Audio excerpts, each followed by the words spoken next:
कमलायतलोचन लोकपते विजयी भव वेङ्कटशैलपते सचतुर्मुख षण्मुख पञ्चमुख प्रमुखाखिल दैवतमौलिमने शरणागत वत्सल सारनिधे परिपालय मां वृषशैलपते अतिवेलतया तव दुर्विषहैरनुवेल कृतैरपराध सदैः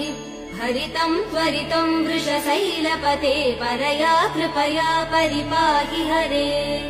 अधिवेङ्कटशैलमुदारमते जनताभिमतादिकदानरतात् परदेवदया गदितान् निगमै कमलादयितान् परं कलये